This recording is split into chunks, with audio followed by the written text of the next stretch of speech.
All right, Mayor Bob McManus here with us. Mayor, the update after the meeting on Tuesday, July 28th by the Common Council. Steve Bard, the city administrator, made some comments at that meeting about COVID-19. In a COVID-19 response update he gave the council, he made some comments that I think that, I misunderstood part of them. I think others did too, maybe even those at the meeting, I'm not sure. But maybe just clarify what he said regarding COVID-19, the city's response. He mentioned the words mask requirement, and what that means for the citizens of Marshfield here moving forward. Can you clarify those comments and where the city is at in terms of its COVID response? Absolutely. So context, of course, is everything all the time. So at the last meeting during requests for items on future agendas, Nick Peschel, the alderman in District 2, asked to get a COVID update from Steve on what is taking place in the city buildings and everything else. So Steve did that, and he put together his presentation for this past Tuesday night. And he was talking about that he just commissioned a group of 5 people that are going to get together, and their first meeting is actually tomorrow. Are we safe enough in the city hall and the buildings that we own? What are the things that we need to do? Do we have enough sanitizer? Is there enough social distancing markers so people know to stay 6 to 7 feet apart? Do we have enough barriers up there? You heard him in his update say the barriers between city staff and the person coming in to conduct business that they have with the city. And then he also said that we're going to take a look, will there be a mask requirement? Not that there's one on the table. What he was talking about is there's a discussion group that they're going to have as we go forward. But it's very, very clear for the people that were there at the meeting is that the context was as far as what are we doing in City Hall to keep the citizens safe? There's no mask mandate or anything like that even on the table for the public. That's not even being discussed, and that's not what Steve was asked to do. So when he gave his report and said mask requirement, that was on the table as far as what they may discuss. They hadn't even had their first meeting yet. So we didn't even know if they're going to discuss it, because so far we're very, very happy with the precautions that city is taking. We're very concerned with our city employees, their safety, and the people that are coming into City Hall to conduct business, their safety. So as you see when you came in today in the council chambers, we're doing in-person voting, early voting, and you see the barriers are up, there's sanitizer there, and where there's only a certain amount of people allowed into the chambers at a time to vote. So those are all the things that this group is going to continue to look at. Are we being safe? He further went on to say that in regards to a further response, there is the updates that I do on Facebook just about every week to 10 days. And then that there's a group of folks that get together, and we meet every Thursday at 2 o'clock that include Steve and myself, the police chief, Rick Ramses, Scott Owen, and a couple of the deputy fire chiefs. We have a representative there from Wood County, from the hospital, from the UW system, from the school district, also Columbus School District, from the university, the YMCA, Mackey. It's this group of people of about 20 folks within the city that lead departments or lead businesses. We've been in constant conversation since COVID first hit back in March. And on these discussions, we go over updates of going on in the city with the health department and everything. And we talk over a lot of different things. So I say that to let the citizens know that they're in really good hands. There's a lot of people watching over this. We do have major concern. There are questions that I have that I'll be very honest with you, I can't get an answer to. And I'm now going all the way to the state, and it's a little bit frustrating. This is what we see. We see the number of new COVID cases rising. We also see the amount of testing rising. And so those are good things. And our infection rate right now in the state of Wisconsin is at 5.65. Well, if you take this back to April, it was up at about 9%. So we got all the way down to 5%. Now it's slowly creeping up. But this is the part that I can't get an answer to. The amount of people going into the hospital on a monthly basis has remained about the same from April until now. If you go break down the months, month over month, the amount of people going into the hospital is about the same. The amount of deaths are actually, for this month, they're less than last month. So we need a little bit of explanation on that. The state, if you go to the Wisconsin Department of Health Services, I will tell you what, the website that they have is brilliant. And the person that runs it, they have their update every day at 2 p.m. And whoever runs it, they don't update it at 2:01. They make sure that just before 2 o'clock it's updated every day since they started it. And it will show you the summary, it'll show you the new cases, it's got a county breakdown, it's got the infection breakdown, it's got everything. And what I go to is the hospital capacities, because for me, that's where the answers are. And if you look at hospital capacities, I believe today, and when I say today, it depends on when you're seeing this, because this number is going to change in a matter of 5 hours. But this is what has not changed since March. The amount of people in the hospital, that has remained relatively the same. It was actually higher in March and April when we had theoretically less infections. We know that there was more people out there that had it. But the amount of people in the hospital was more than.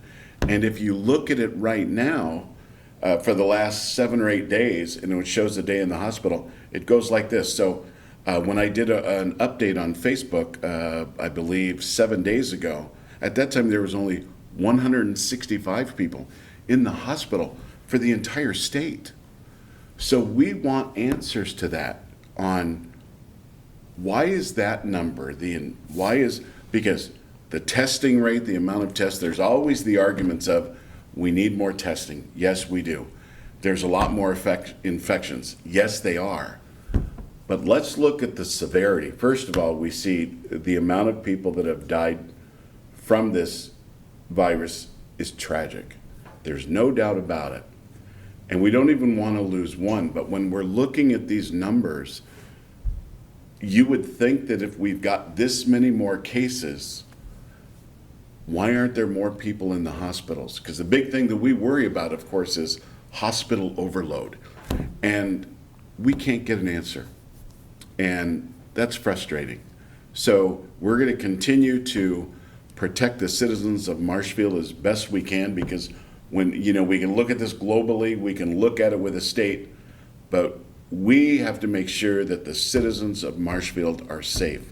And so this is why I say I'm going to talk about masks for a minute.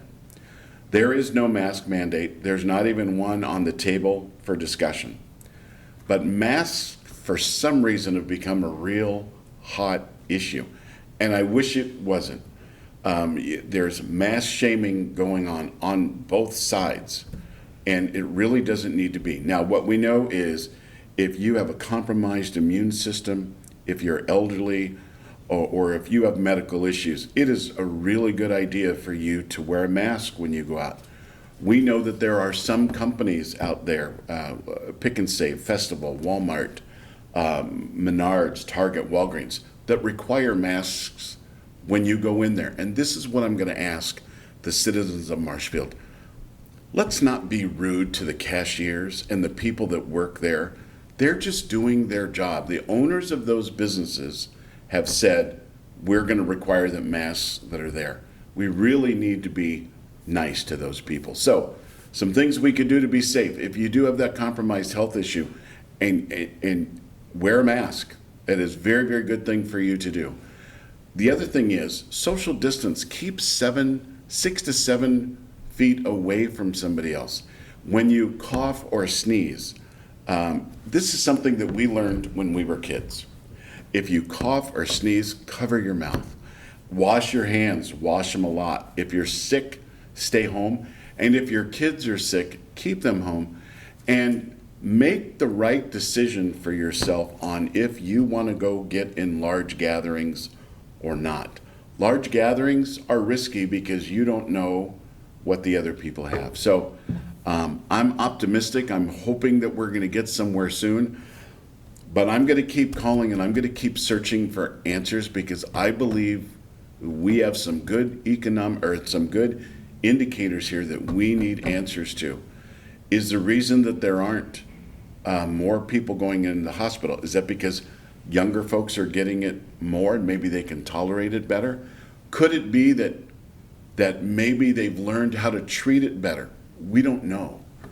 But what we know are the facts, and that hospitalization rate is, I think it's a huge indicator. And I think a lot of times we get hooked up on the amount of tests or the amount of infections, or, if we go look at the reality of what it is, it's jumping right out there. Hopefully we'll get those answers. Columbus Catholic and Marshfield High School came out with their plans for reopening. Do you have anything to say about that? Well, they both came out with their, Columbus Catholic, they came out with theirs for reopening, and as did the Marshfield school districts. And here again, they run their own shows. So we support what they do. That is a great question because a lot of people want to get their kids back to school. We know for sure that kids learn better when they're there with a teacher. I'm very concerned with the virtual thing that's taking place because there's a lot of kids that don't do well unless they have that person there. And I think the longer that goes out, I think there's going to be complications for these kids down the road.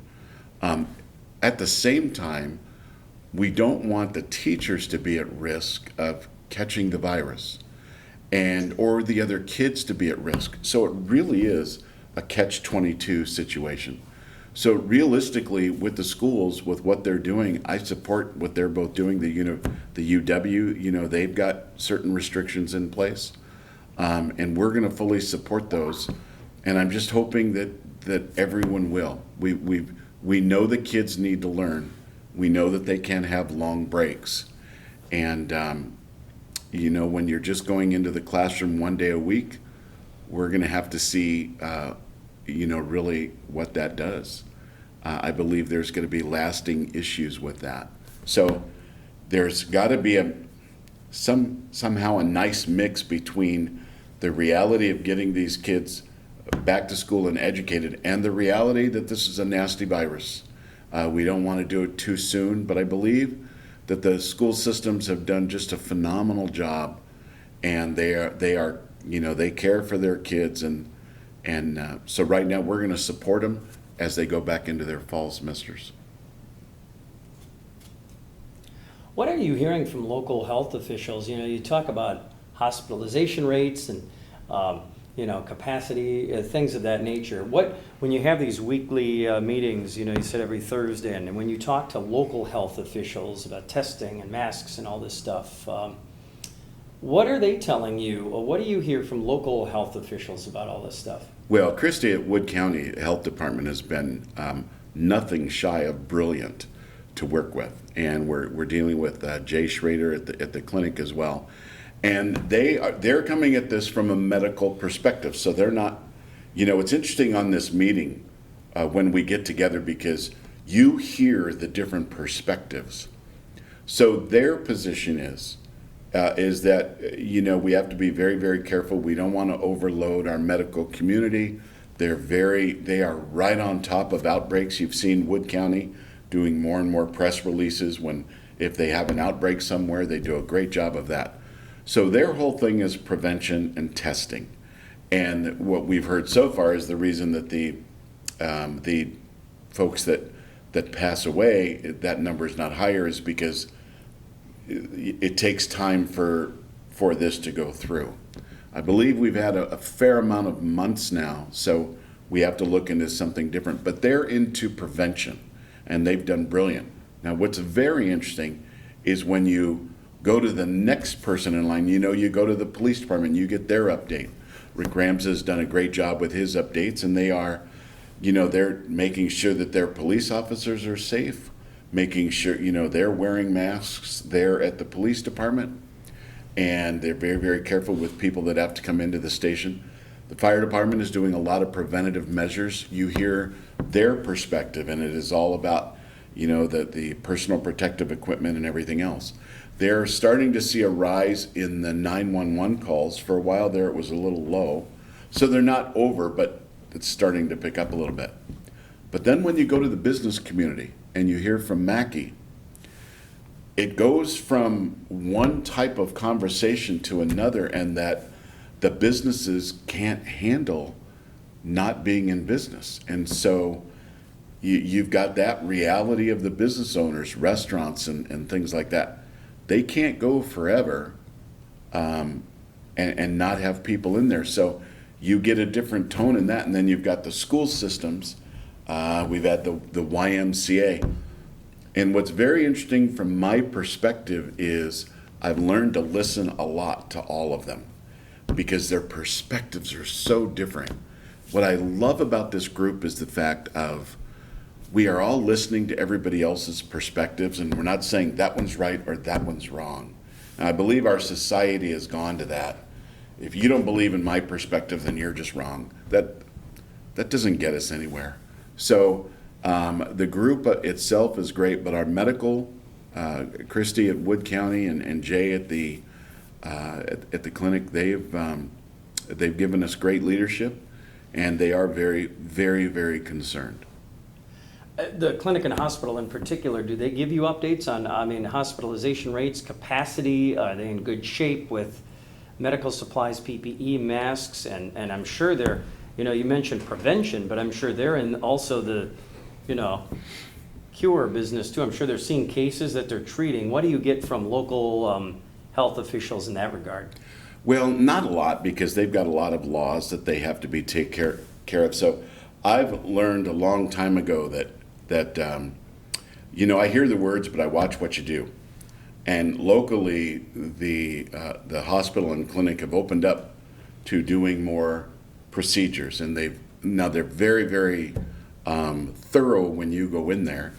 But they're going back to doing a lot more procedures that they had closed down for a while. So that for me is an optimistic sign.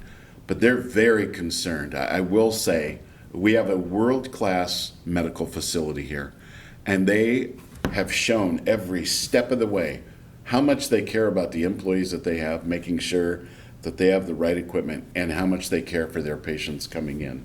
And we're very proud of that in Marshfield. Okay.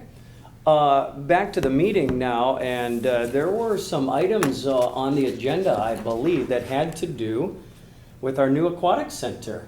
That sounds very exciting because I think we're running out of hoops to jump through for this thing, aren't we? Yep. You got to get your swimming suit and your floaties ready, because the pool is a reality. This was a very, very big week in the consent agenda. So this is one thing that's great about that I've really learned more and more. The Common Council does a phenomenal job, but there are so many different boards, commissions, and committees that do so much work. And a couple of them here was the Board of Public Works. So one thing that went, and on the boards, commissions, and committees, all the work that they do goes into what's called the consent agenda.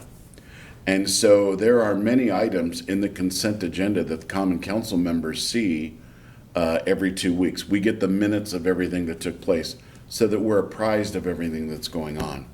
Well, a couple things that were in the consent agenda where the Board of Public Works approve the bids and the construction for the aquatic center. So the bids getting approved was a big deal, and then approving the construction of it. And that was in the consent agenda. And then also in there was the City Plan Commission approved the rezoning of the pool area right now, because it had to be just a little bit bigger, and it had to be rezoned for a certain type of zoning.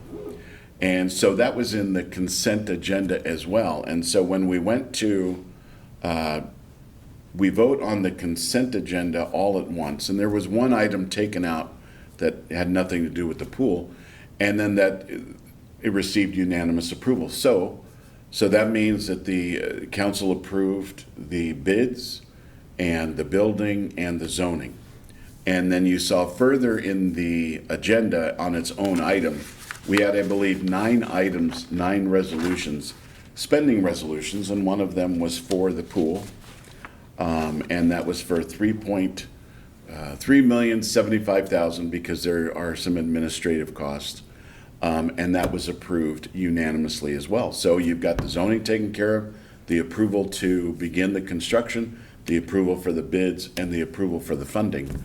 So you're going to see in the next week or two, you're going to see a lot of shovels out there, some fences up, and they're going to begin working on the pool.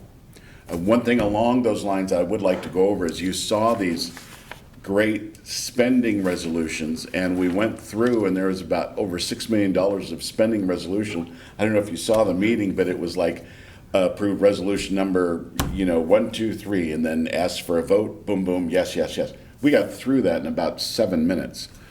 However, it's been a 3-month process. So you went from the original CIP program, the capital improvement program. City staff brings that to the council. The council then goes back and forth with it. There were a couple of cuts made and a couple things that were taken, moved up, and a couple moved back. And then we went to the funding of it. But we had our folks from Ellers here on Tuesday night, as well as Ron Amman, our finance director, finalizing all the different things. And it just so happens that right now we're going out for bid on all these different bonds that are there. And it was very interesting to hear them talk on what day they're going to go for the bonds. Apparently there's days where you have better interest rates, so you never do it on a Monday and a Friday. Apparently everybody knows that. And so they know that they're going to go out, and we think we're going to get some very preferential rates, which will help us a lot. It'll help us a lot. Initially when they were thinking about doing this pool has been a project that the council has wanted to do, has talked about since 2000. This is like a 20-year deal. When they got serious about this back in 16 and 17, interest rates at that time were, probably 5 to 7% for a project like this. I'm not going to be surprised if it's under 2.5. And that amount of savings on this size project is a tremendous amount. So the timing on this could not be better. And the best thing of all is we will have all the building goes well and everything. Hopefully we don't have a lot of bad weather, and we'll be able to open up July 1st, 2021 is the goal, and hopefully sooner. Yeah, you borrowed about $1 million a minute. Right, right. Unanimously. Not bad. Right. Anything else from the meeting then that stands out that you wanted to tell people about in terms of the meeting itself this past Tuesday? I think those were probably the highlights, right? Those were the highlights. There was a lot of items, but because the resolutions and the overall thing, I believe, was about 12 items, and we have been going over this for the last 3.5 months. So those have already been well vetted. We knew exactly what they were, and each spending, it used to be, and we learned this from Ellers, that it used to be that you could just go out and do the $6 million bond requirement.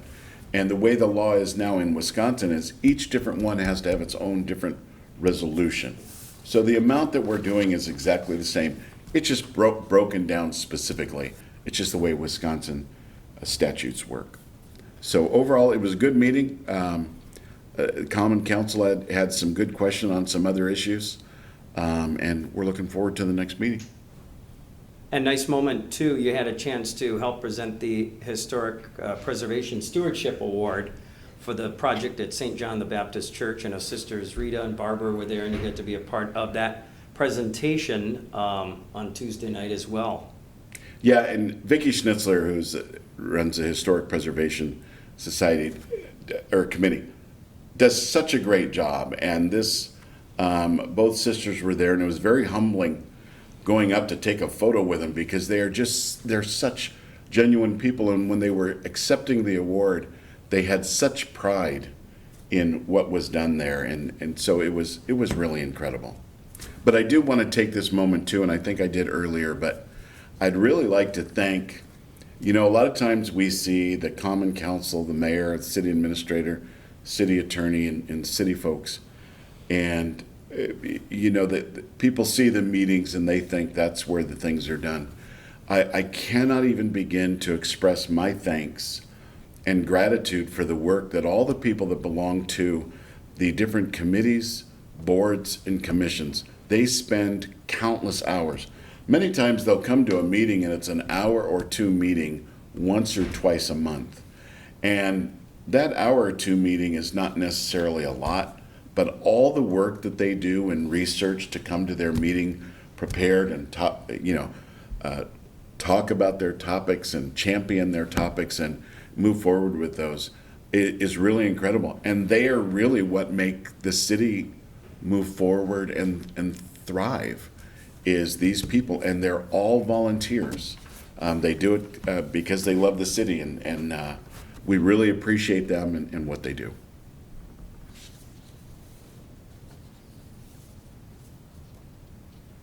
Okay, that's all I have.